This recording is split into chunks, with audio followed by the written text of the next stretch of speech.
हाय, कैसे हैं आप लोग। उम्मीद करते हैं आप लोग अच्छे होंगे।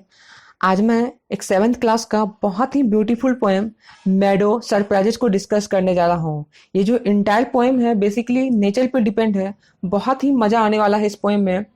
बेसिकली हम जब भी कभी घास के मैदान में, मेडोज का बेसिकली मीनिंग होता है घास का मैदान। कभी भी यदि हम लोग जाते हैं कोई भी पार्क में, कोई भी मेडोज में, तो हम लोग यदि ध्यान से ऑब्जर्व करते हैं तो वहाँ की खूबसूरत वादियों को ध्यान से ऑब्जर्व करने पर हम लोगों को कभी साउंड आता है, क्रेचर का साउंड आता है, इंसेक्ट का साउंड आता है, और कभी ट्रीज का वो जो पत्ते की सरसराहट होती है, कभी किसी प्लांट पे, किसी फ्लावर पे तितलियां बैठी रहती हैं, तो ढेर सारे अमेजिंग थिंगों को पता चलता है हम लोगों को। और इस पोएम में बेसिकली यही बताया गया है कि मेडो जो है हम लोगों के लिए एक सरप्राइज है। Surprise it mean wonderful thing हम लोगों के लिए। सिर्फ मेडो ही नहीं, पूरे जो इंटायर नेचर है हम लोगों के लिए एक सरप्राइज है। So let's start. Walk across a green field, a park, or even under a clump of tree. कभी क्या करना है हम लोगों को ग्रीन फील्ड से होके, ग्रीन पार्क से होके क्रॉस करना है। Even under the clump of tree, जहाँ पे कभी बहुत सारे पेड़ हो, वहां से यदि हम लोग कभी क्रॉस करते हैं, गुजरते हैं, and you will notice many wonderful thing. तो वहां आप ढेर सारी चीजों को नोटिस करते हैं, ऑब्जर्व करते हैं। What are some of surprises a meadows has for someone with a keen eye and the sharp ear. यदि हम लोग अपनी खुली आंखों से, खुली आंखों का मतलब यदि ध्यान से ऑब्जर्व करते हैं और अपने कानों को यदि शार्प रखते हैं, तो हम लोगों को बहुत सी ऐसे साउंड सुनने को मिलता है जो क्रिएचर मतलब नेचुरल साउंड होता है, और बहुत सारे वंडरफुल थिंग्स का पता चलता है। Meadow have surprises. You can find them if you look, walk softly through the velvet grass and listen by the brook. Meadow जो है बेसिकली एक सरप्राइज है हम लोगों के लिए। यदि कभी आप घास के मैदान में जाओगे तो वहां का हर एक चीज आप लोगों को सरप्राइज कर देगा। And you can find them if you look. यदि आप उसे अच्छे से ऑब्जर्व करते हैं, अच्छे से देखते हैं, definitely you will be surprise. Walk softly through the valvate grass and listen by the broke. यदि उस घास के मैदान पे आप चलते हैं तो आपको इस तरह से एहसास होगा कि आप किसी वॉल्वेट बेसिकली होता है एक सॉफ्ट सा क्लॉथ। इस तरह से प्रतीत होगा कि किसी आप वॉल्वेट के क्लॉथ पे चल रहे हैं, इतना सॉफ्ट होता है घास का मैदान। And listen by a croak brook. उसके साउंड को यदि सुनेंगे, साउंड मतलब बेसिकली कभी क्रेचर का साउंड होता है, छोटे छोटे इंसेक्ट का साउंड होता है, और वो जो नेचुरल साउंड पत्ते की जो सरसराहट होती है, वो भी साउंड आप ऑब्जर्व कर सकते हैं, जो अमेजिंग कर देता है हम लोगों को, वंडरफुल होता है काफी। You may see a butterfly rest upon a buttercup and unfold its drinking straw to sip the nectar cup. किसी गार्डन में यदि आप जाते हैं तो वहां पे जितने भी फ्लावर होते हैं, फ्लावर पे आप कभी क्या देखे होंगे कि एक बटरफ्लाई आती है। बटरफ्लाई उस फ्लावर को इस तरह से अनफोल्ड करके, खोल के इस तरह से अपने स्ट्रॉ, बेसिकली उसका जो पीने का तरीका होता है, ऐसा प्रतीत होता है जैसे कोई स्ट्रॉ से कोई जूस पी रहा हो। तो उस नेक्टर, उस जूस को इस तरह से पीती है जैसे लगता है कोई बटर कप में बटरफ्लाई जूस पी रही हो।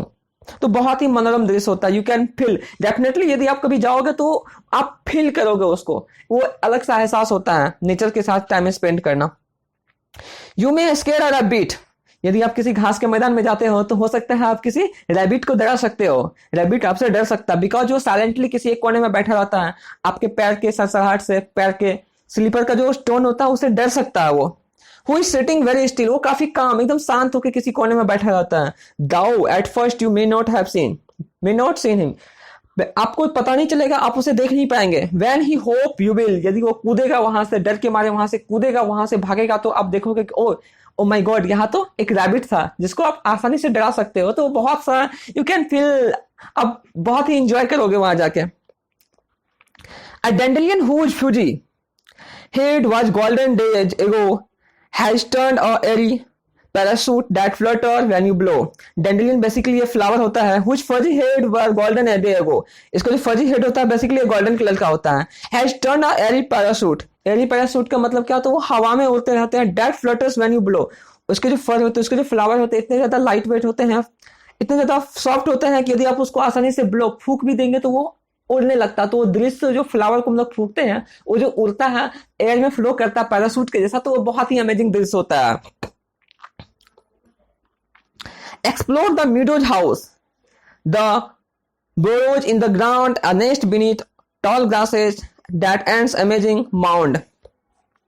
आप घास के मैदान में बहुत सारे इंसेक्ट का, बर्ड्स का आप वहां पे घर भी देख सकते हैं। आप बोलोगे कि घर, हाँ बहुत सारे घर होते हैं उस मेडोज में। कभी आप स्नेक का होल देखोगे तो रैबिट भी होता है, वो अंदर द ग्राउंड ही रहता है। चींटी का माउंड होता है, बेसिकली चींटी जो रहती है वहां पे एक मिट्टी का होल करके उसी को माउंट बोलते हैं, उसी में रहती है। तो बहुत ही अमेजिंग दृश्य होता है। और लंबे लंबे जो थोड़े से बड़े ट्रीज होते हैं उसके नीचे बर्ड सब अपना घोंसला बना लेती है।